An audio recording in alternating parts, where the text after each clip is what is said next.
하나님의 말씀은 마태복음 5장 1절부터 12절까지 말씀입니다. 봉독하겠습니다. 예수께서 무리를 보시고 산에 올라가 앉으시니 제자들이 나아온지라. 입을 열어 가르쳐 이르시되 심령이 가난한 자는 복이 있나니 천국이 그들의 것이며, 애통하는 자는 복이 있나니 그들이 위로를 받을 것이며, 온유한 자는 복이 있나니 그들이 땅을 기업으로 받을 것이며, 의에 줄이고 목마른 자는 복이 있나니 그들이 배부를 것이며, 긍휼히 여기는 자는 복이 있나니 그들이 긍휼히 여김을 받을 것이며, 마음이 청결한 자는 복이 있나니 그들이 하나님을 볼 것이며, 화평하게 하는 자는 복이 있나니 그들이 하나님의 아들이라 일컬음을 받을 것이며, 의를 위하여 박해를 받은 자는 복이 있나니 천국이 그들의 것임이라. 나로 말미암아 너희를 욕하고 박해하고 거짓으로 너희를 거슬러 모든 악한 말을 할 때에는 너희에게 복이 있나니 기뻐하고 즐거워하라. 하늘에서 너희의 상이 큼이라. 너희 전에 있던 선지자들도 이같이 박해하였느니라. 아멘. 할렐루야.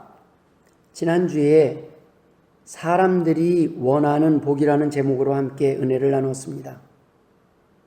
오늘은 하나님이 주시고자 하는 복이라는 제목으로 함께 말씀을 나누고자 합니다. 사람들이 원하는 복이 오복이든 육복이든 사람들이 원하는 복은 결국 다 비슷했습니다. 사람들은 하나님께서 주시고자 하는 복에는 관심이 없고 자신들이 원하는 복만을 구하면서 정작 주신 복조차 누리지 못하고 살아가고 있습니다.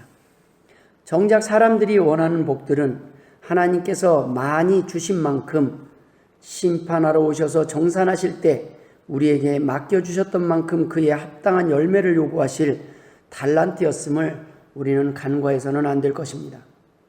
누가복음 13장 7절에 포도원 지기에게 이르되 내가 3년을 와서 이 무화과 나무에서 열매를 구하되 얻지 못하니 찍어버리라. 어찌 땅만 버리게 하겠느냐 라는 말씀이 기록되어 있습니다. 모든 사람들은 때가 차면 심판날 우리에게 열매를 요구하실 하나님 앞에 두렵고 떨림으로 내놓을 열매를 준비하는 삶을 살아가야 합니다. 하나님께서는 우리가 누리며 받았던 복이 아니라 그 복을 통해 맺은 열매를 요구하실 것이기 때문입니다. 여러분은 어떤 열매가 준비되었습니까? 여러분, 기억나는 열매가 혹 없으십니까? 절망하지도 마시고 많다고 교만하지도 마십시오. 보이는 열매가 다가 아니기 때문입니다. 우리가 모르는 사이에 지은 죄가 있듯이 우리가 모르는 사이에 우리를 통해 맺어진 열매가 있을 수 있기 때문입니다. 그런데 성경을 통해 하나님께서 말씀하시는 복은 세상 사람들이 원하는 복들과 너무나도 달랐습니다. 세상 복을 기준으로 보면 주님의 삶은 정말 복이 없는 삶일 것입니다. 주님은 왕궁이 아닌 마국간에서 목수의 아들로 태어나 자라셨습니다. 금수저는커녕 흙수저로 태어나 자라셨다는 말씀입니다. 피곤하고 지친 몸 쉴 곳, 머리 둘 곳도 없으셨을 뿐만 아니라 장수하기는커녕 30대에 십자가를 지시고 돌아가신 분이 주님이십니다.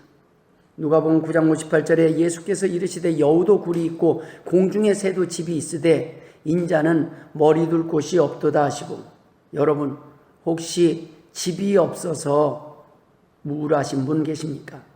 이 말씀에 은혜가 임하시길 주의 이름으로 축원드립니다. 주님도 집이 없으셨습니다. 무주택자였다는 말씀입니다. 집이 있으신 분은 감사하시길 바랍니다.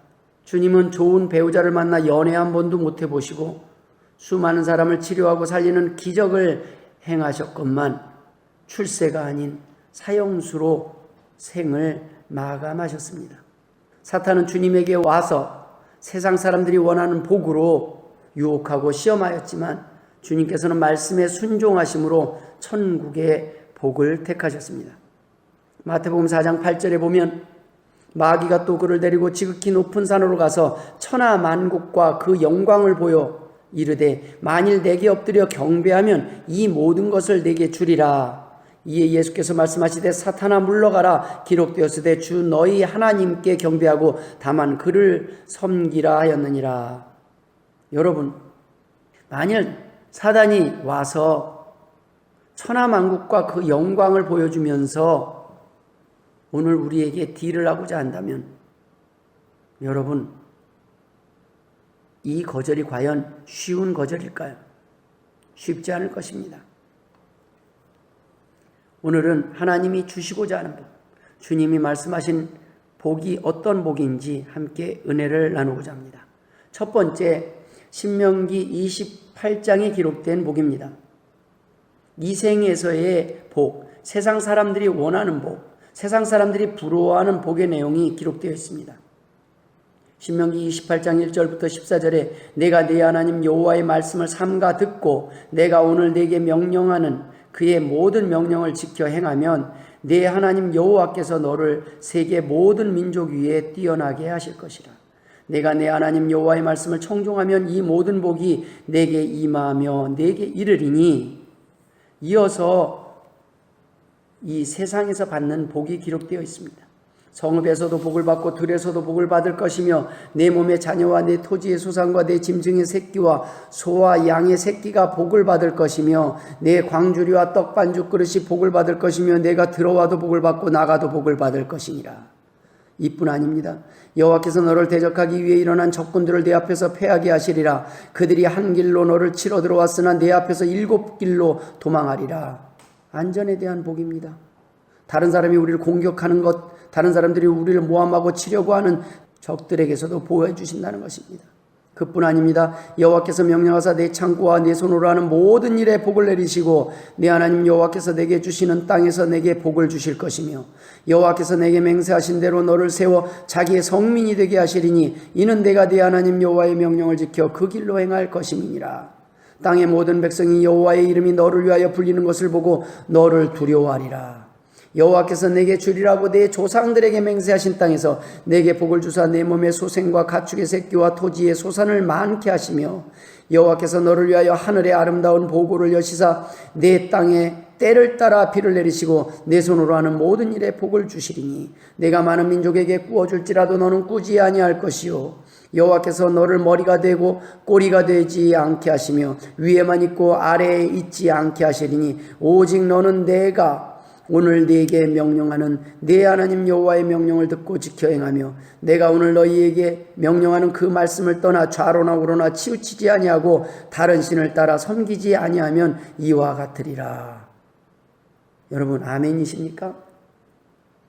아마도 이런 복이 사람들이 가장 공감하며 좋아할 복의 내용이 아닐까요? 이 땅에서의 복, 이 생에서의 복입니다. 그런데 1절에 조건이 있습니다. 듣고 그의 모든 명령을 지켜 행하면, 여러분 하나님의 명령, 그 명령의 모든 명령을 지키기가 쉽습니까? 10계명 다 지키시며 사십니까? 하나님이 주실 수 있는 복, 주시고자 하는 복이지만 이 복을 받을 수 있는 자격이 있는 사람은 과연 몇 명이나 될까요? 아마도 많지 않을 것입니다. 온전한 순종을 통해서 누릴 수 있는 복이기 때문입니다. 그것조차 이 생에서만 누릴 수 있는 제한된 복입니다. 도리어 신명기 28장 15절부터 68절까지 기록된 저주를 받을 대상이 안 된다면 그나마 다행일 것입니다. 불순종한 자에게 내리는 저주가 기록되어 있습니다. 두렵고 떨리는 저주입니다. 말씀입니다. 신명기 28장의 순종을 통한 복보다 15절 이하의 불순종에 대한 저주가 더 우리에게는 두렵고 더 심각한 문제일 수 있습니다. 하지만 하나님께서는 말씀의 순종함의 결과로 우리에게 복을 주신다고 약속하신 것은 분명한 사실입니다. 너무나 좋은 복이지만 그 복의 주인공이 되는 것 또한 쉽지 않다는 것을 고백하지 않을 수 없습니다. 오늘날 누군가 이런 복을 누리고 살고 있다면 그것은 순종함의 결과보다는 하나님의 은혜라고밖에 고백할 수 없습니다. 신명기 28장의 복은 세상 사람 모두가 원하는 복입니다. 하나님은 이러한 복을 선택할 수 있는 기회 또한 주시고 약속하셨지만 우리의 죄성으로 인해 복을 받을 자격보다는 불순종의 결과로 저주의 대상이 될 수밖에 없음을 우리는 알기에 기뻐하기보다 어쩌면 두려워할 수밖에 없는 내용이 바로 신명기 28장의 내용입니다. 그렇지만 여러분, 이제 복을 받을 수 있는 방법은 물 건너 갔다고 낙심하거나 두려워하지 마십시오. 순종함으로 복을 받지 못해도 은혜로 복을 받아 누릴 수 있는 길뿐 아니라 불순종함으로 받을 저주 또한 피할 수 있는 길을 준비하시고 마련해 주셨기 때문입니다.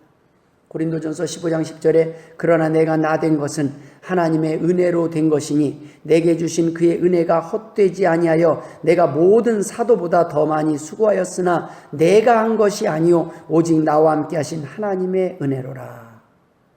나의 나 된 것은 하나님의 은혜라고 바울이 고백하고 있습니다.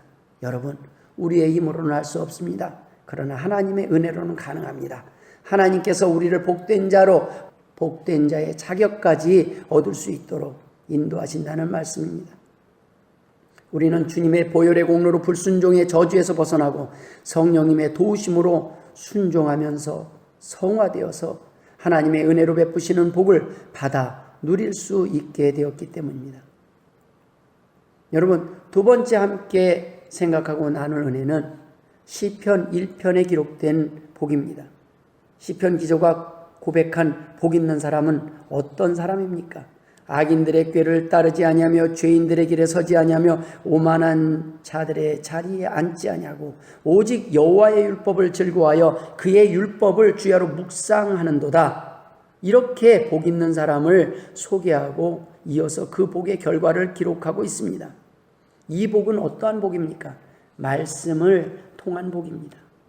복 있는 사람이 어떤 사람인지 시편 기자가 고백한 이 내용은 말씀을 듣고 즐거워하며 묵상하는 사람이 복이 있는 사람이라고 소개하고 있습니다. 여러분, 가장 불쌍한 사람이 어떤 사람입니까? 말씀을 듣지 못한 사람입니다. 복음을 듣지 못한 사람입니다. 가장 안타까운 사람이 누구인지 아십니까? 그 말씀을 듣고 그 복음을 들었음에도 불구하고 깨닫지 못하는 사람들입니다. 가장 안타까운 사람들이 있다면 하나님의 말씀을 듣고 복음을 듣고 매일 주일날 교회에 나와서 앉아 있었음에도 불구하고 하나님 앞에 순종하지 못하고 하나님 앞에 돌아오지 못하고 회개하지 못하고 결국에는 양과 염소가 갈려질 때 염소의 편에 서게 되는 사람들입니다. 바로 눈앞에 복의 길이 있었고 바로 눈앞에 구원의 길이 있었음에도 불구하고 우리의 고집대로 살면서 결국에는 그 구원의 길을 놓친 사람들일 것입니다. 시편 기자는 복이 있는 자, 복된 자로 살 수 있는 방법이 있다고 기록하고 있습니다. 첫 번째, 신명기 28장의 복과 비슷한 내용 같지만 복의 주인공이 되는 방법이 분명하게 2절에 기록되어 있습니다. 오직 여호와의 율법을 즐거워하여 그의 율법을 주야로 묵상하는도다. 말씀을 들으라고 해서 의무적으로 듣는 사람이 아닙니다. 말씀의 맛을 아는 사람입니다. 말씀의 능력을 경험한 사람들입니다. 말씀의 은혜를 경험한 사람들입니다. 말씀을 들으면 너무나 좋은 사람들입니다. 너무나 힘이 되는 사람들입니다. 너무나 행복한 사람들입니다. 신명기 28장의 주인공이 되려면 인간의 계획과 결심으로는 불가능해 보입니다. 그런데 시편 기자는 복 있는 자가 되는 길이 있다는 것입니다. 이 율법을 주야로 묵상함을 통해 가능하다는 것입니다. 무슨 말씀입니까? 복의 주인공이 되려면 하나님의 말씀에 순종하는 삶을 살아야 하고 그 순종할 수 있는 힘은 바로 하나님의 말씀을 즐거워하며 주야로 묵상하는 삶을 살 때 가능하다는 말씀입니다. 오늘 여러분 이 말씀을 듣고 계시는 여러분에게 이 복이 임했음을 믿으시길 주의 이름으로 축원드립니다. 히브리서 4장 12절에 하나님의 말씀은 살아있고 활력이 있어 좌우의 날선 어떤 검보다도 예리하여 혼과 영과 및 관절과 골수를 찔러 쪼개기까지 하며 또 마음의 생각과 뜻을 판단하나니 라고 기록되고 있습니다. 우리의 결심과 의지로 복의 주인공, 복 있는 사람이 되는 것은 불가능합니다. 그러나 하나님의 말씀이 우리를 복된 사람이 되게 복된 사람으로 살게 하신다는 말씀입니다. 말씀을 듣지 않고 행복할 수 있는 길은 없습니다. 말씀이 우리를 살리고 우리를 회복시키고 행복한 길로 인도하시기 때문입니다. 말씀만이 우리를 불순종의 길에서 돌이키게 하고 불순종을 통한 저주의 삶에서 회복시키고 문제를 해결하는 능력이기 때문입니다. 말씀만이 사단의 견고한 진을 파하는 능력이기 때문입니다. 고린도후서 10장 4절로 5절에 우리의 싸우는 무기는 육신에 속한 것이 아니요 오직 어떠한 견고한 진도 무너뜨리는 하나님의 능력이라 모든 이론을 무너뜨리며 하나님 아는 것을 대적하여 높아진 것을 다 무너뜨리고 모든 생각을 사로잡아 그리스도에게 복종하게 하니. 여러분, 말씀을 들을수록 여러분이 이전에 고집했던 것들을 하나씩 내어놓게 되었습니까? 여러분, 말씀의 은혜를 경험한 사람들입니다. 말씀이 역사하는 사람입니다. 말씀이 함께하는 사람입니다.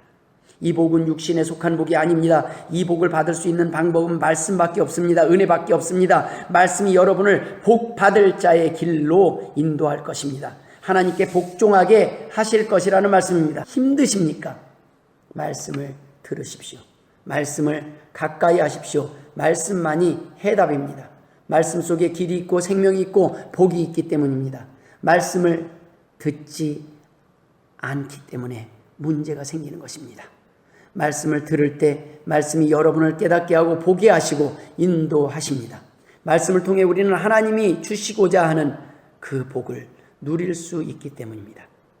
세 번째 함께 나눌 복은 마태복음에 기록된 주님이 말씀하신 팔복입니다. 주님이 말씀하신 팔복에 대해서는 나중에 하나씩 좀 더 자세히 은혜를 나눌 필요가 있습니다. 너무 귀한 말씀이기 때문입니다. 예수님께서 산상보훈 마태복음 5장 6장 7장에 기록된 그 귀한 말씀들을 선포하실 때 가장 먼저 언급하신 내용이 바로 이 팔복입니다. 오늘은 주님께서 말씀하신 복이 세상 사람들이 좋아하는 복들과 우리가 원했던 복들과 다르다는 것을 함께 살펴보며 은혜를 나누길 원합니다. 세상 사람들은 부유한 자를 복이 있다고 말하는데 주님은 시작부터 가난한 자가 복이 있다고 말씀하십니다. 아니, 도리어 부자는 천국 가는 것이 어렵다고 말씀하셨습니다. 마태복음 19장 24절에 다시 너희에게 말하노니 낙타가 바늘기로 들어가는 것이 부자가 하나님의 나라에 들어가는 것보다 쉬우니라 하시니 라고 기록하고 있습니다. 주님이 말씀하신 팔복은 마태복음 5장 서두부터 시작됩니다.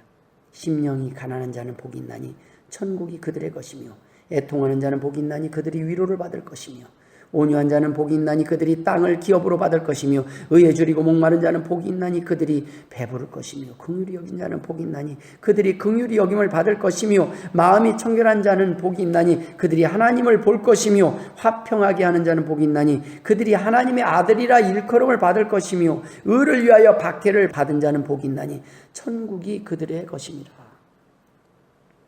심령이 가난한 자, 애통하는 자가 복이 있다고 말씀하십니다. 더 이상 희망이 보이지 않는 사람들, 막다른 길에 있는 사람들이 복이 있다는 것입니다. 왜 그렇습니까? 그 누구보다 세상으로부터 절망을 경험한 사람들이기 때문입니다. 그 누구보다 주님의 위로와 은혜가 필요한 사람들이기 때문입니다. 하나님이 아니고서는 해결할 수 없는 문제에 닥친 사람들이기 때문입니다. 상처 입은 자, 힘든 사람들, 위로가 필요한 사람들, 복음 외에는 더 이상 그 어느 것으로도 위로가 되지 않는 사람들입니다. 이제껏 우리가 원하고 바라고 소망했던 복들과 다릅니다. 뭔가 많이 이상합니다. 우리가 원했던, 세상 사람들이 소망했던 복들과 너무나 많이 다릅니다. 이상하다 못해 마지막에 말씀하신 복은 도리어 복이 아니라 저주 같습니다. 어떻게 욕하고 박해를 받는 자, 억울한 누명까지 쓰는 자가 복이 있다는 말씀입니까? 본문 12절에 나로 말미암아 너희를 욕하고 박해하고 거짓으로 너희를 거슬러 모든 악한 말을 할 때는 너희에게 복이 있나니. 여러분, 하나님이 준비하신 복, 주시고자 하는 복의 내용에 실망하셨습니까? 그런데 주님은 이런 일이 복이라고 말씀하실 뿐 아니라 도리어 이런 복을 주실 때 기뻐하고 즐거워하라고 말씀하셨다는 것입니다. 12절에 기뻐하고 즐거워하라. 하늘에서 너희의 상이 큼이라. 너희 전에 있던 선지자들도 이같이 박해하였느니라. 무슨 말씀입니까? 하나님께서 구약에서 순종하는 백성들에게 복을 주신다고 약속하신 복은 바로 세상 사람들도 원하고 부러워하는 복, 바로 우리가 원했던 복, 우리가 좋아하는 복, 이 생에서의 복이었다면 신약에서 주님이 말씀하시는 복은 하나님께서 우리에게 진정 주시고자 하는 복입니다. 이 생뿐 아니라 천국에서의 복이요, 보이는 복뿐만 아니라 보이지 않는 복까지 포함하는 것입니다. 보이지 않는 복이기에, 천국에서의 복이기에 빼앗기지 않는 복입니다. 영원한 복입니다. 그 누구도 빼앗을 수 없는 복입니다. 오늘 찬송가의 고백처럼 할렐루야 찬양하세, 내 모든 죄 사함받고 내 주 예수 모신 곳이 그 어디나 하늘나라. 이 고백이 우리 모두의 고백이 되시길 주의 이름으로 축원드립니다. 천국에서 주실 상을 위해 이 땅에서 가난하고 박해받고 병들고 힘든 삶을 살아가는 것이 복이라면, 이 땅에서는 복이 아니라 저주받은 삶을 살아가는 사람처럼, 어리석은 사람처럼 보일 수 있습니다. 이 땅에서는 미련한 사람처럼, 미련한 길을 선택한 사람처럼 보일 수 있습니다. 그러나 여러분, 그 길을 선택하는 자, 그 좁은 길을 선택하는 자가 복이 있다고 말씀하고 계시는 것입니다. 이미 그 마음속에는 천국이 임했고 그 기쁨과 복을 받아 누리는 사람들이기 때문입니다. 우리가 원했던 복, 세상에서의 복은 죽으면 끝나고 가난해지면 흔들릴 수 있는 행복이지만, 더 가난해지고 더 박해를 받아도 행복할 수 있다면 그 누구에게도 빼앗기지 않을 진짜 행복을 소유한 사람임을 믿으시길 주의 이름으로 축원드립니다. 말씀을 마무리하도록 하겠습니다. 여러분이 기대하는 복은 어떤 복입니까? 여러분이 받아 누리는 복은 어떤 복입니까? 세상 사람들이 원하는 복은 받아도 부족하고 불행할 수 있지만, 하나님이 주시고자 하는 복은 다 드리고 다 빼앗겨도 빼앗길수록 행복한 사람입니다. 드릴수록, 없어질수록 행복한 사람이라는 말씀입니다. 어떻게 가난한데도, 힘들어 애통하는 상황인데도 남을 용서하고 남에게 온유한 모습을 보이며 긍휼을 베풀며 의를 선택할 수 있겠습니까? 이것이 바로 기적입니다. 이것이 복이라는 말씀입니다. 이런 마음을 소유한 사람의 마음이 청결한 사람이요, 세상을 화평하게 하는 사람입니다. 이런 은혜를 경험한 사람이 누리는 기쁨을 누가 빼앗을 수가 있겠습니까? 무엇으로 불행하게 만들 수 있겠습니까? 이미 마음속에 천국을 경험한 사람인데 말입니다. 이 복의 주인공은 이미 천국이 주어졌고 천국을 경험했고 그 위로를 경험했고 하나님을 보았고 하나님의 자녀가 된 사람입니다. 그렇기 때문에 어떠한 환난이나 박해가 와도 빼앗기지 않는 행복을 소유한 사람입니다. 마음속에 이미 천국을 경험한 사람들입니다. 모쪼록 이 땅에서 받아서 행복한 사람이 아니라 이 땅에서 못 받아도, 아니 받은 것을 다 드려도 행복한 사람. 이 땅에서 인정받지 못하고 억울해도 하나님의 인정하심만으로도 기뻐하고 즐거워할 수 있는 믿음이 있는 복된 성도가 되시길 주의 이름으로 축원합니다. 기도하겠습니다. 하나님 아버지 은혜를 감사드립니다. 하나님이 진정 주시고자 하는 복을 받아 누리기를 소원합니다. 그 복의 주인공이 되길 원합니다. 있어서 감사한 사람들이 아니라 없어도 감사할 수 있는 복의 주인공이 되기를 소원합니다. 하나님 아버지, 은혜를 더하여 주옵소서. 하나님을 위하여 드리기를 원합니다. 더 바치기를 원합니다. 하나님 때문에 더 욕을 먹기를 원합니다. 하나님 아버지, 이 은혜가 임하게 하여 주옵소서. 이 은혜를 사모하게 하여 주옵소서. 더 받기 위하여 하나님을 선택한 것이 아니라 더 드리기 위하여 하나님 앞에 있게 하여 주옵소서. 이제는 우리 구주 예수 그리스도의 은혜와 아버지 하나님의 극진하신 사랑하심과 성령님의 감화 감동 역사 충만하심이 오늘 하나님이 주시고자 하는 복을 받아 누리기를 소원하는 주의 백성과 그 자녀들과 그 머리 위에 이제로부터 영원토록 함께 있기를 축원하옵나이다. 아멘.